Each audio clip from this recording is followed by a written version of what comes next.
세상살이를 하다 보면 우리의 눈에서는 눈물이 마를 일이 없습니다. 오랜만이야 그리운 사람을 만났을 때 우리의 눈에서는 눈물이 주르르 흐를 때가 있습니다. 고마워요. 상대방으로부터 따뜻함을 느꼈을 때 우리는 눈물을 흘리기도 합니다. 힘내세요. 무너져 내린 내 자존심 가운데 나에게 격려와 아낌없는 응원을 주는 사람이 있다면 그 사람으로 말미암아 우리는 다시 한번 일어서며 눈물을 흘리기도 합니다. 용서합니다. 나의 부족함과 무능함에도 불구하고 나의 허물을 다 덮어주며 나를 감싸 안아주는 그 사랑을 느낄 때 우리의 두 눈에서는 눈물이 흐르기도 합니다. 요즘 우리는 어디에서 울고 있나요? 우리는 어떠한 이유 때문에 울고 계십니까? 혹시 나는 울지 않는다고 생각하시고 그렇게 나는 절대 우는 사람 아니야 라고 생각을 하시는 분이 계시나요? 하지만 우리는 모두 울고 있습니다. 우리의 영혼은 그리고 우리의 육체는 너무 약하기 때문에 그 어디에선가 나도 모르는 사이 나는 울고 있습니다. 혹시 드라마를 보시면서 울고 계십니까? 아이고 내 이야기구만 하면서 울기도 하고요. 그리고 우리 젊은 층에서는 영화를 보면서 어떤 감격스러운 장면을 바라보며 감정이입이 될 경우 두 눈에서 나도 모르는 사이 눈물이 내려나는 그런 일들을 경험하게 됩니다. 아무리 열심히 노력해도 취업의 문을 열기가 워낙 어렵습니다. 남들보다 뛰어난 점이 있어야 분명 취업의 문을 열 수 있기 때문에 수많은 사람들이 차별화된 여러 가지 스펙들을 이루기 위하여서 노력합니다. 어떤 분들은 특이한 경력을 쌓기 위해서 원양 어선을 타시는 분도 있고 히말라야 고봉에 오르려는 분들도 있습니다. 나만의 다른 사람과 차별되는 그 일들을 위하여서 지금도 어디선가 수없이 노력하고 있는 그들, 그야말로 피나는 눈물 나는 전쟁 가운데 많은 이들이 울고 있습니다. 지진과 해일 앞에서 많은 이들이 눈물을 흘립니다. 아무리 과학 문명이 발달했다 하더라도 사람은 결코 그 오차의 범위를 좁힐 수 없습니다. 사람의 능력과 그리고 사람의 계산으로는 절대 풀 수 없는 그러한 오차의 한계로 말미암아 많은 사람들이 울고 있고 피해를 당하고 있습니다. 2008년과 2016년에 국회의원을 하였던 한 분에 대한 이야기인데요. 이분은 참으로 괄목할 만한 다른 사람과는 차별화된 그러한 경력과 학력을 가지신 분입니다. 그래서 강남에서 국회의원을 하셨겠죠. 그런데 예상치 못한 그런 슬픔이 다가왔습니다. 2014년도에 사랑하는 남편을 교통사고로 잃게 된 것입니다. 모두가 우러러보는 사람, 모두가 칭송하는 사람이었지만 이분은 그 슬픔을 당하고 난 이후 밖으로 나갈 수 없었다고 합니다. 자신을 억누르는 그리고 자신의 주변에서 다가오는 그런 여러 가지 많은 일들로 말미암아 그는 계속해서 숨고 싶은 그러한 일들로 계속해서 쌓이게 되었고 그는 나아올 수 없었습니다. 하지만 그런 가운데서 자신을 나아올 수 있도록 인도하였던 것은 신앙의 힘이요 믿음의 힘이었다라고 고백하는 그런 모습을 보았었습니다. 참으로 눈물 없이 살 수 없는 이 시대, 눈물 없이 쓸 수 없는 영화가 바로 우리가 살고 있는 이 시대가 아닌가라는 생각을 해보게 됩니다. 지난 3월 18일이었어요. 저쪽 충청도에 있는 아산 이순신 체육관에서 농구 경기가 있었습니다. 근데 이 농구 경기에서 패배한 어떤 그 한 감독이 인터뷰하는 장면이 제 시선을 끌었는데 이 감독이 막 인터뷰를 하다 말고 목 놓아 우는 거예요. 굉장히 독특한 장면이지 않습니까? 사실 이 패배한 감독은 7년 연속 우승에 도전을 하였던 그런 아주 뛰어난 그런 감독이었습니다. 한켠에서는 그렇게 생각을 할 수도 있었을 것 같아요. 저 사람이 자신의 목표를 온전히 이루지 못한 그것 때문에 우는 것이 아닌가? 거기에 혹시 심취되어서 다른 이야기를 하며 우는 것은 아닌가라는 생각을 해보기는 했지만, 사실 그의 눈에서 눈물이 나오게 하였던 것은 다름 아닌 함께 했던 선수의 은퇴 소식이었기 때문입니다. 지난 6년 동안 함께 동고동락하면서 때로는 자신에게 혼나기도 하고, 그리고 자신을 따라서 많은 동생 선수들을 이끌고 팀을 하나로 만들어 주었던 이 선수의 은퇴식이 너무너무나 아쉬웠던 것입니다. 저는 수많은 운동선수의 은퇴식을 바라보며 인터뷰를 하는 감독분들의 그런 이야기들을 들어보았지만, 눈시울 정도 이렇게 조금 적셔지는 정도의 인터뷰는 보았습니다. 하지만 이분처럼 와락 눈물을 흘리는 분은 처음 봤습니다. 선수로서 얼마나 영광되는 순간이었을까요?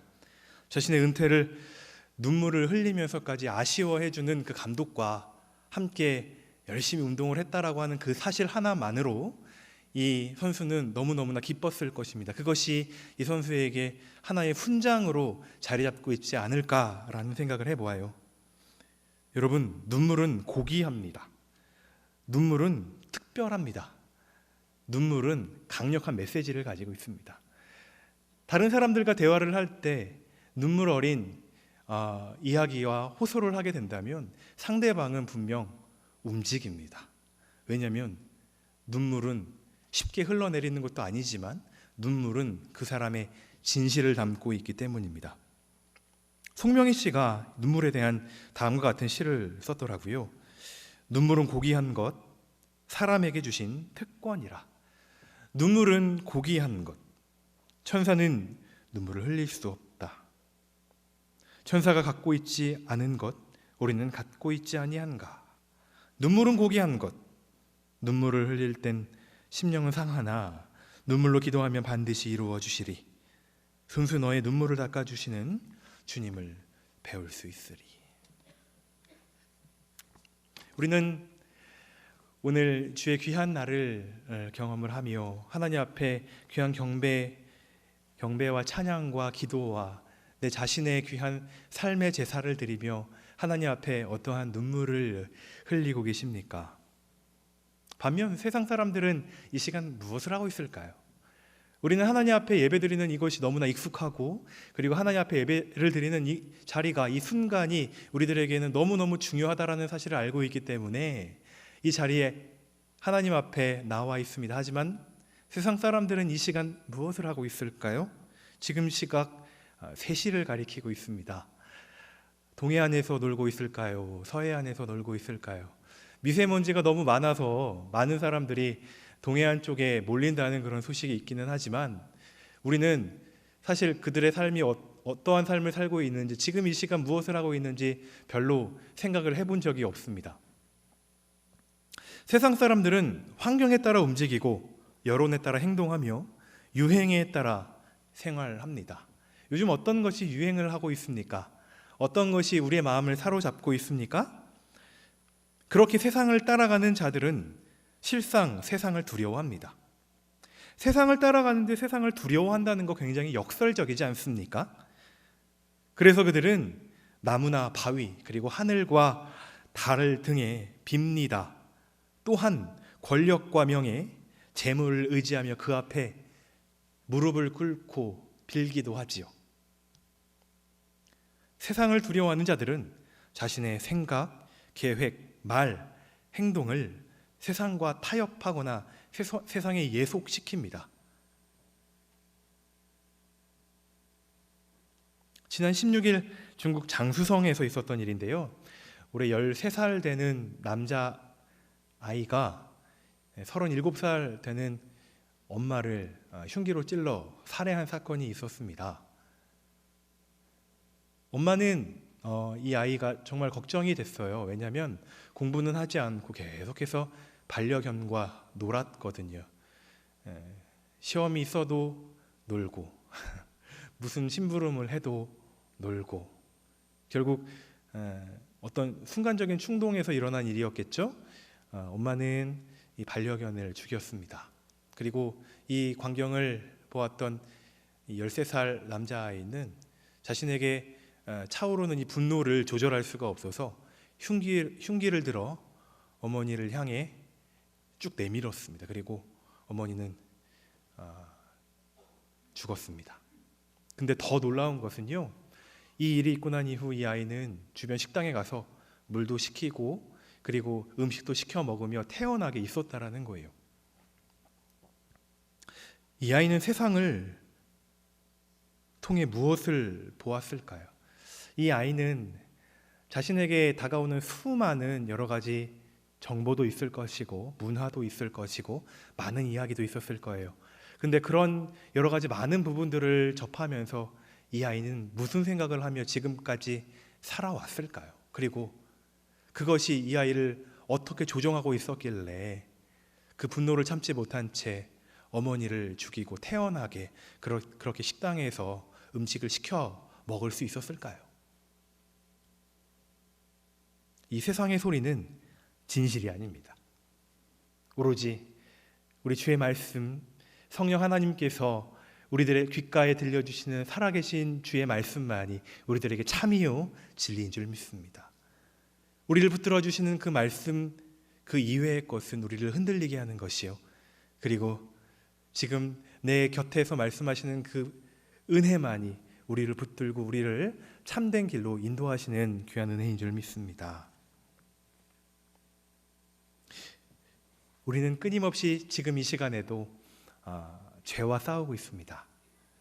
하나님께서 우리를 하나님의 귀한 자녀요, 하나님의 양자요, 하나님의 축복권을 가진 자들로 삼아주셨지만 우리의 발은 이 땅을 밟고 살고 있고 여전히 우리는 육체 가운데 살아가고 있기 때문에 우리 속사람은 계속해서 이 세상과 그리고 이 죄악된 여러 가지 많은 부분들과 오늘도 전투를 하며 살아가고 있습니다.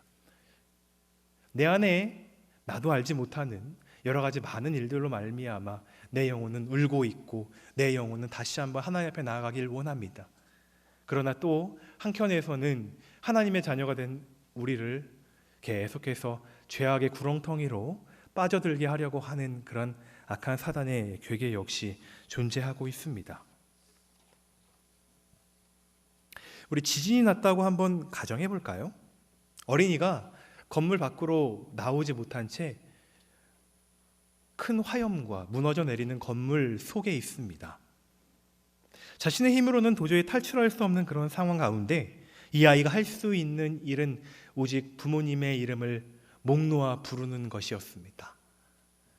불길이 자신에게 다가올수록 여기저기서 무너져 내리는 그러한 건축물들을 보면 볼수록 이 아이가 할 수 있는 것은 오직 부모님을 외치는 것이었습니다. 우리 하늘 아버지는 죄의 건물 안에서 울고 있는 우리를 위하여 독생자 예수 그리스도를 보내셨습니다. 우리를 대신에 완전한 제물이 되시려고 고난 받으셨고요, 우리 죄를 지시고 죽으셨습니다. 새 생명의 첫 열매가 되시려고 부활하셨습니다.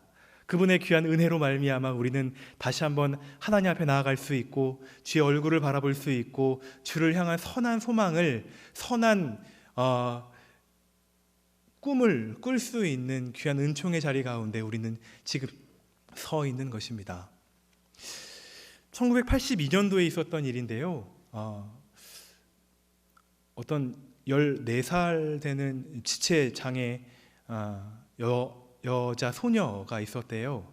근데 이 소녀에게는 어떤 감정의 어떤 기복이 전혀 없는, 감정을 느낄 수 없는 그런 상황이 있었다고 합니다. 그것도 8년 동안 말이죠.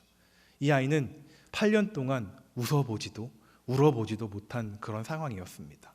그런데 1982년도에 어떤 모 가수가 발매한 어떤 곡을 듣더니 이 아이가 주르르 눈물을 흘리면서 감정의 어떤 표현을 하는 것이래요. 부모님이 너무너무나 기쁜 나머지 이 가수에게 전화를 해서 좀 여기 시골 어느 요양병원에 있는데 요양병원에 와서 좀 우리 아이 좀 만나주면 안 되겠냐고, 제가 사례도 두둑히 드릴 테니까 우리 아이를 좀 만나달라고. 이 전화를 받은 이 가수분은 행사가 4개가 잡혀 있었는데 그 모든 것들을 다 제쳐두고 위약금도 다 물어주고 시골길로 향했습니다. 그리고 이 가수는 아이를 만났어요. 근데 여전히 이 아이는 감정에 미동이 없는 거예요. 얼굴을 우두커니 바라보기만 한 채 그냥 서 있는 것입니다. 이 가수는 노래를 부르기 시작했어요. 이 아이의 마음을 움직였다라고 하는 그 노래를 한 소절 한 소절 부르기 시작했던 것입니다. 그리고 이 아이의 눈에서는 눈물이 흐르기 시작했습니다. 지금까지 느낄 수 없었던 귀한 감동, 큰 감동이 이 아이를 휘감은 것이에요. 부모님은 너무나 기뻤고, 제가 사례를 할 테니까 어떻게 좀 사례를 하면 되겠냐고 하니까 이 가수분은 사례는 괜찮습니다. 제가 지금까지 벌었던 돈, 그리고 앞으로 벌 그 모든 돈보다 지금 이 아이가 저에게 준 큰 감동이 저에게는 더욱더 큰 값어치가 되니까 걱정하지 마십시오 라고 얘기를 했대요. 1982년도면 어떤 가수였을까요? 성도 여러분, 하나님은 우리를 우는 자로 만드셨습니다. 성경에서 하나님을 향하여서 수많은 사람들이 울고 또 울었습니다. 그리고 그 우는 여러 가지 많은 광경 가운데 하나님께서는 역사를 이루셨습니다. 하나님은 지금 이 시간에도 우리가 울길 원하십니다. 눈물은 우리의 단단하고 강팍한 마음을 하나님께 보여드리는 진실된 수단이 됩니다. 수분 없는 딱딱한 땅에는 씨앗이 들어갈 틈이 없지만 수분을 머금은 부드러운 땅에는 씨앗이 뿌리를 내리고 열매를 맺을 수 있습니다. 하나님 앞에서의 눈물이 회복된다면 그 눈물은 저주와 통곡의 눈물이 아니라 은혜의 통로가 될 것입니다. 하나님과 바른 관계를 가진 자만이 눈물을 흘릴 수 있고, 하나님과의 귀한 동행의 길을 걷고 있는 자만이 주의 마음으로 울 수 있습니다. 우리는 눈물의 회개 기도를 드리는 인물을 보게 됩니다. 수일 동안 기도의 자리에 나아가 금식하며 회개 기도를 드렸던 느헤미야가 바로 그 주인공입니다. 본문 4절 말씀해 보니까 그는 울었대요. 수일 동안 슬퍼했고 금식을 했대요. 무슨 이유 때문에 그는 울고 금식하며 또 울었을까요? 고국에 남겨진 많은 동포들이 큰 환난과 고난을 받고 있는 그 소식 때문에 그는 울었습니다. 예루살렘 성은 허물어지고 성문들은 불에 타버렸습니다. 느헤미야는 슬픈 현실 앞에서 민족을 위한 울음과 함께 기도를 드릴 수밖에 없었어요. 우리가 읽은 6절 그리고 9절 말씀해 보니까 그는 두 가지 관점으로 하나님 앞에 기도를 드리고 있는데, 6절 말씀해 보니까 죄들을 자복하는 기도를 하나님 앞에 올리고 있고, 9절 말씀해 보니까 하나님의 언약의 말씀을 의지하는 귀한 기도를 올리고 있어요. 내 계명을 지켜 행하면 그들을 모아 내 이름을 두려고 택한 곳에 돌아오게 하리라 하신 말씀을 이제 청하건대 기억하옵소서. 우리들에게 담대한 기도 제목이 있다면, 우리를 하나님 앞에 담대하게 할 수 있는 방편이 있다면, 그것은 예수 그리스도로 말미암은 이 말씀의 권세가 우리를 주님 앞에 담대하게 할 줄 믿습니다. 하나님께서 말씀하시지 않았습니까? 하나님께서 약속하시지 않았습니까? 하나님께서 우리들에게 주시기로 하시지 않았습니까? 그 말씀을 의지하여 내가 나아갑니다. 하나님은 결코 변하지 아니하시는 분이요, 하나님은 신실하신 분이시요, 하나님은 한 번 하신 약속 반드시 이루시는 분인 줄 믿사오니 귀한 기도 제목, 귀한 말씀 따라 하나님 응답하여 주옵소서. 우리는 무슨 일 때문에 속상하십니까? 무엇 때문에 밤잠을 설치고 계십니까? 우리는 그 일을 해결하기 위해 어떤 노력을 하고 계시죠? 하나님 앞에 나아가야 할 줄 믿습니다. 그것이 나의 기도 제목이 되었든 아니면 내 주변 사람에 대한 기도 제목이 되었든 아닌 이 나라와 이 지구촌의 기도 제목이 되었든 우리는 그들을 향한 회개와 그리고 하나님의 약속의 말씀을 의지하는 귀한 고백들을 하나님 앞에 담대히 올려드려야 할 줄 믿습니다. 우리는 눈물의 기도를 하였던 사람을 꼽으라면 다니엘을 꼽을 수 있을 것 같습니다. 그 역시 민족의 죄를 바라보며 하나님 앞에 통회하는 기도를 드렸는데요. 바벨론이 망하고 다리오가 왕으로 세움을 받았던 첫 해에 다니엘은 하나님의 말씀을 읽으며 주의 귀한 뜻을 깨닫게 됩니다. 곧 이 백성이 다시 회복하게 될 그때를 깨닫게 된 것입니다. 바벨론 땅에 포로로 잡혀가고 난 이후 70년의 세월이 다 차고요. 다시 고국으로 돌아가 하나님의 나라를 온전히 세워야 할 때가 가까이 om을 보게 됩니다. 우리는 하나님의 뜻을 발견했다면 어떤 기도부터 하시겠습니까? 어떤 액션부터 취하여야겠다는 생각이 드시죠? 하나님, 제가 뭘 준비를 할까요? 하나님, 제가 사람들을 어떻게 조금 모아야 될까요? 하나님, 제가 사람들을 모으고 사람들을 좀 독려하기 위해서 지혜가 필요한데 하나님, 내가 주의 일을 잘할 수 있도록 좀 지혜 좀 주십시오. 저 같으면 그렇게 기도할 것 같아요. 근데 다니엘은 이렇게 기도했습니다. 다니엘 9장 5절 6절 말씀에 보니까 하나님, 저희가 범죄하여 패역하며 행악하며 반역했습니다. 주의 선지자들이 우리를 통하여서 계속해서 우리에게 말씀을 하셨는데 그 하나님의 말씀을 듣지 않았습니다. 조금 맞지 않는 것 같아요. 어떤 흐름상 인과관계가 맞지 않는 것 같아요. 근데 하나님 앞에 하나님 말씀을 듣고 하나님의 뜻을 깨달을 수 있었던 다니엘에게 있어서 하나님의 뜻을 이루기 위한 첫 번째 단계는 바로 민족의 회복이요, 민족의 거룩성이었습니다. 하나님께서 민족을 온전히 다스리기 위한 전제 조건은 바로 거룩성에 있습니다.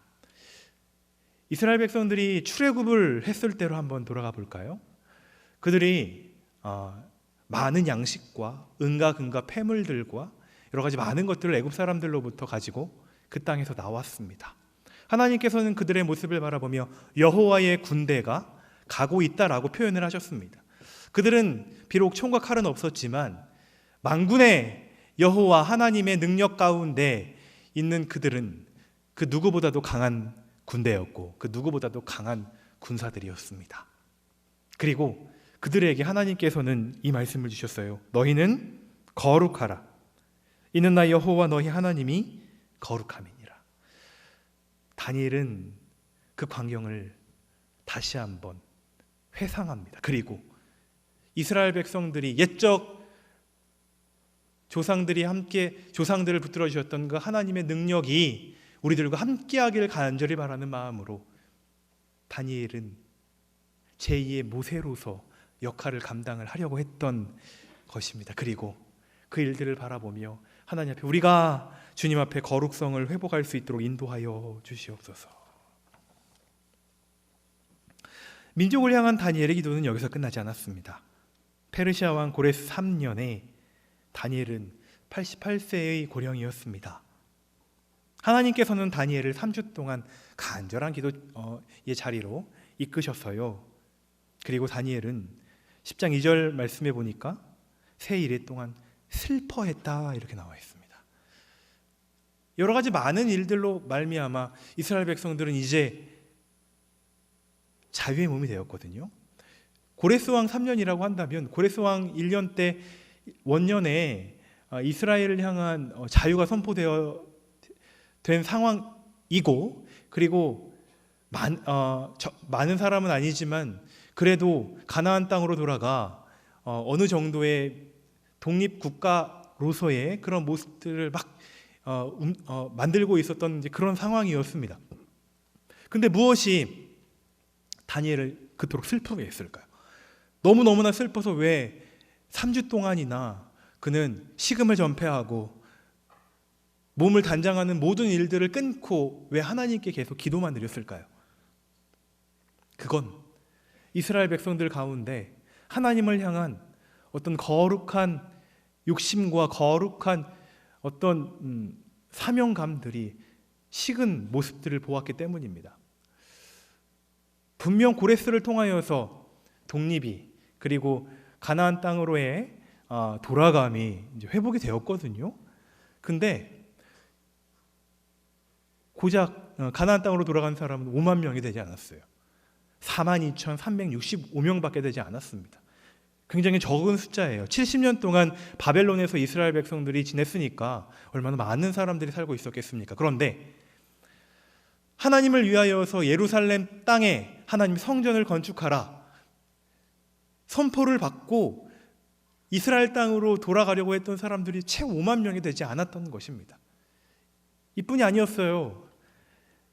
시간이 2년이나 지났지만 그들 가운데 성전을 짓고 있는 그러한 모습이 없습니다. 성전을 짓고 있지 못해요. 게다가 성전을 조금 짓는다 하면 사마리아 사람들이 방해하고 왜 우리를 무시하냐고 하면서 고관들에게 여러 뇌물도 주고 그리고 거짓 유언비어를 퍼뜨려서 이스라엘 백성들이 하나님의 성전을 건축하는 일을 방해하고 있는 것입니다. 이런 일들을 바라보며 다니엘은 하나님 앞에 3주 동안 간절하게 슬퍼하며 울며 통회하며 자복하며 기도하는 모습을 우리는 살펴볼 수가 있는 것입니다. 다니엘은 슬퍼하며 금식했어요. 왜요? 백성들 가운데 거룩한 욕심이 나타나지 않았기 때문에, 하나님의 사명을 목숨처럼 여기려고 하는 그런 사람들이 별로 보이지 않았기 때문에 다니엘은 기도할 수밖에 없었어요. 울 수밖에 없었어요. 왜냐하면 사탄의 계략으로 말미암아 하나님의 여러 가지 많은 일들이 방해받고 있는 것 같기 때문에 말이죠. 우리는 오늘 무엇 때문에 눈물을 흘리시렵니까? 나의 영혼은 어떠한 문제 때문에 지금도 하나님 앞에서 울고 있습니까? 분명한 점은 주님 앞에서 흐르는 이 눈물을 주님께서 기쁨의 눈물로 바꾸어 주신다는 사실입니다. 우리가 하나님 앞에 어떠한 연유가 되었건 하나님 앞에 흘리는 이 눈물이 고통의 자리요, 어쩌면 다른 사람들과는 차별화된 나는 좀 이러지 않았으면 좋겠는데 라는 그런 의도에서 하나님 앞에 기도의 자리에 갔다 하더라도 우리 주님께서는 그 자리를 영광의 자리, 회복의 자리, 축복의 자리로 만들어 주시리라 믿습니다. 중요한 점은 하나님 앞에 눈물을 흘리는 그 방법입니다. 하나님 앞에 용서함의 은혜를 구합시다. 하나님의 언약을 의지하는 귀한 기도를 올립시다. 해결의 실마리를 온전히 하나님 앞에 올려드리는 기도를 드렸으면 좋겠어요. 내가 이미 방법을 다 정해놓고 하나님, 내가 이 일로 나아가려고 하는데 나에게 힘 주시고 도움 주시고 하나님께서 역사해 주십시오. 아니요. 해결의 실마리 자체가, 주도권 자체가 하나님 앞에 있습니다. 내가 오늘 한 걸음 걷는 이 한 걸음 한 걸음 자체만으로 하나님의 능력과 하나님의 인도하심에 붙들림 바 된 발걸음이 되어야 될 줄 믿습니다. 또한 우리는 거룩성을 회복하는 기도를 하나님 앞에 올려야 합니다. 하나님은 우리를 귀한 군사요 하나님의 자녀로 삼아주셨으니 하나님 따라 그 거룩한 여정을 가는 가운데 우리 주님께서는 우리의 눈물을 기쁨의 눈물로, 감격의 눈물로 바꾸어 주시리라 믿습니다. 기도로 마치겠습니다. 지금도 살아계셔서 역사하시는 하나님 아버지, 우리들에게 하나님의 귀한 은총을 베풀어 주셔서 주님 앞에서 울게 하시니 감사합니다. 다른 건 모르겠지만 지금 우리 주님께서 나의 길을 인도하시며 하나님의 거룩하신 뜻 가운데 우리 예수인 교회를 온전히 이루어가고 계심을 믿습니다. 그 주님을 따라가길 원하오니 우리를 깨끗게 하여 주시옵시고 정결케 하여 주시옵시고 주의 말씀 따라 온전히 주님 말씀에 순종하며 나아갈 수 있는 모든 권속들 될 수 있도록 은총 베풀어 주시옵소서. 예수님 이름으로 기도합니다. 아멘.